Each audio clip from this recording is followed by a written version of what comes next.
Greetings, you wonderful people of the internet. My name is GammaFox and welcome back to another review of what we have in the future for Genshin Impact. Honestly guys, I just really enjoy talking about this game. I freaking love this game. I'm so passionate about it. So I see this stuff, I get so excited about it. Like, it's the same thing as last time with the patch notes.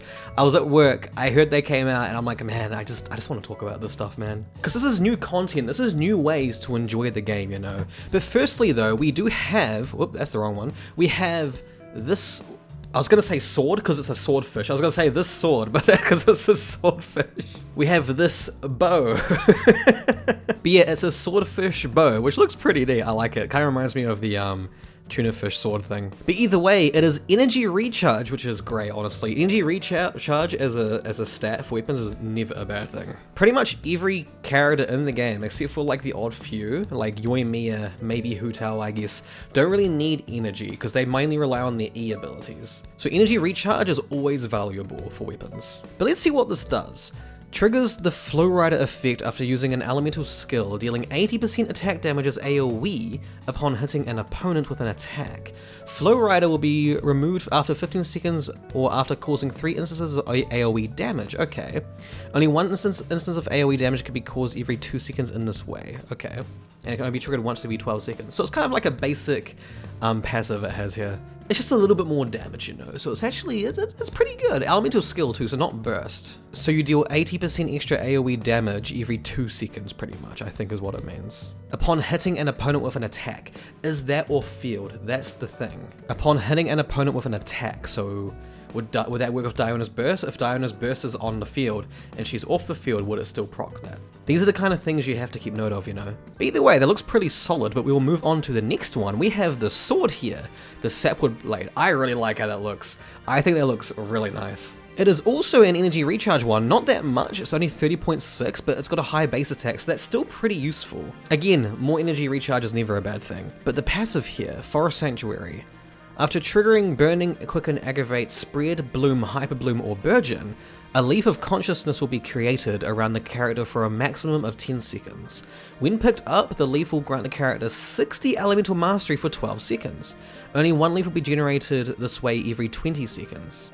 This effect can still be triggered if the character is not on field. Okay, that's really good. And it can't stack, okay, that makes sense. But the fact that it can be triggered off field, that's really nice. And it also looks like that you can actually give this to any character. Like it drops like, it's kind of like Goba, you know, when Goba leaves the field, it drops a chili that you can pick up and get 10% attack. This seems to be the same thing. And 60 EM too, that's pretty good. That's nothing to scoff at. That's a really solid stat boost. And that's also, at max refinement, that's going to be 120, I'm assuming, right? Because normally the stat doubles when you're between R1 and R5. So that's really good. And this is the craftable sword too, yeah. At least I think it is, I'm not 100% sure about that. But either way, that's really good, that's really, really good. It also just looks really nice, honestly, I freaking love it. And then we have the claymore, which also looks really nice, and... Oh, it's exactly the same. Yeah, that's exactly the same, isn't it? Yeah, 60 elemental mastery, drops a leaf, and it's the same stats. Honestly, no complaints, because that's a really good passive. Like, oh, that'll be really good on Sayu, actually. Yeah, because Sayu needs the energy recharge, the EM, and she heals based on her attack. That's gonna be a really good claymore for Sayu, actually. Damn! Actually, hell yeah, I'm gonna make that for Sayu, honestly. I think the best part about these two weapons, the sword and the claymore, I'm not sure if the other ones haven't got the same effect, but same to those if they do, they work off field. That's the key thing. That's so important. I'm really worried about the about this one because we're not sure if this triggers off field too. So here's hoping that it does though. Oh, and here's the catalyst. Oh, that looks interesting. Huh. Kind of looks like a heart actually, that's pretty cool. Oh, that's a lot of energy recharge, nice. Good energy recharge is the main stat, that's very good. Okay. Obtain the wax and wane effect after an elemental reaction is triggered, gaining 24 elemental mastery while losing 5% attack. Okay. Huh. For every 0.3 seconds, one stack of wax and wane can be gained. Max 5 stacks. Okay. For every 6 seconds that go by without an elemental reaction being triggered, 1 stack will be lost. Okay, that's fine. So, that's interesting. So 24 times, so that can stack 5 times, right? Yeah, okay. So what's the math of that? We can lose up to 25% attack but we can get up to 120, I just brought the calculator up, 120 EM we can gain from that, and we lose 25% attack. So that's actually really good for transformative reactions. Dude, that on Lisa though, ooh, like transformative reactions, that's gonna be amazing. Because transformative reactions don't give a shit about attack or crit or anything, you just want EM. And that gives you energy recharge, a lot of energy recharge too, so you can burst often. As long as you keep doing reactions, you can maintain that 120 elemental damage bonus. Elemental damage? Oh my god, elemental mastery, I mean, not elemental, Jesus. I actually really like this. I find that really interesting, because that's literally the reaction catalyst. Like you want to, like your attack doesn't matter, you want a character, full EM, slap that on them, and boom, you're gonna do so much reaction damage. And considering Dendro is most likely gonna be transformative reaction damage based on EM, that's really cool. I'm really excited for this weapon. And now here's probably, in my opinion, the most disappointing new weapon, to me personally. The fact its attack percent already kind of drops it down a lot. Because honestly, attack percent is probably the worst stat to have on a weapon in the game, because attack percent you can get from any of your artifact pieces, you know. Energy recharge you can only get from one. Crit you can only get from one, you know, that's the thing. But let's see if the passive makes up for it. Obtain the teachings of the forest effect when unleashing elemental skills and burst. Okay. Increasing elemental mastery by 60 for 12 seconds. Okay. This effect will be removed when switching characters. Really? Really? That kind of sucks. So you can't like Shungling burst. Keep that EM. If you swap off, you lose the extra vape damage, dude. That or melt. That kind of sucks. Not gonna lie, guys. That really hurts. That. Yeah, when the teachings of the forest effect ends or is removed, it will deal 100% of attack as damage to a nearby opponent. Oh, okay. So if you switch off it, you just boom hit them for 100% of your attack, which honestly isn't that big of a deal. It can only be triggered once every 20 seconds. I don't like that. I think that's definitely the weakest weapon here, unfortunately. That is a big shame. Like the fact you can't keep that and switch off, that really hurts that. And it's attack percent. If that was energy recharge instead, I would probably, or EM maybe. Or probably not because the effect is EM. But like, I'd probably like it more.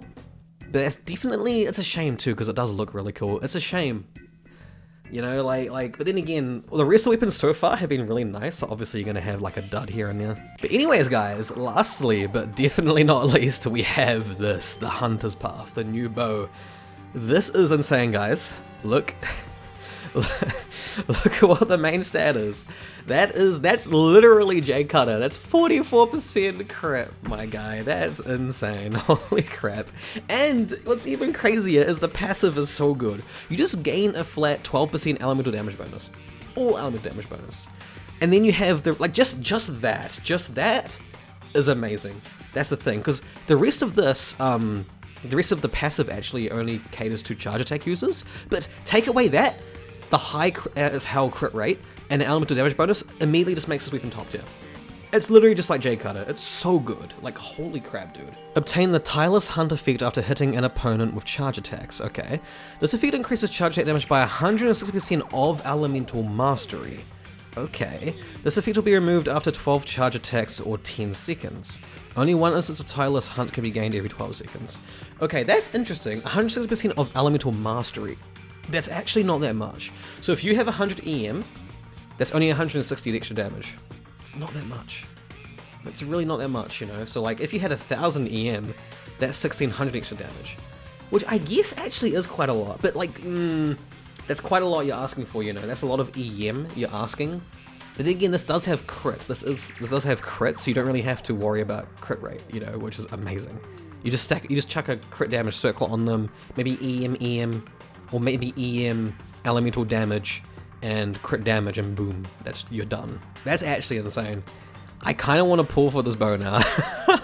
But yeah, what do you guys think about these new weapons? These are definitely really promising. Honestly, the only one I don't like is this bow. But every other one, the catalysts, the great sword, and the sword, and even, oh, this bow is okay too. But definitely these three, and that one, I think these all have great potential. These are all really good. If these are the craftable weapons, which I'm pretty sure they are, I'm not 100% sure, I'm probably going to make at least one of each. I'm probably going to make the sword, the great sword, and the catalyst. Yeah, definitely those three. Oh, I forgot to mention too, The 24 EM, that's actually the ascension stat for the refinement. So that can get up to 48. That's insane. That's crazy. And also these too, these can get up to 120. That's what makes them so much better actually, honestly. But either ways guys, let me know in the comments below, what do you think of the new weapons? Are you excited for them? Holy crap, I know I am. Anyways, thank you so much for watching guys, and I'll see you all next time.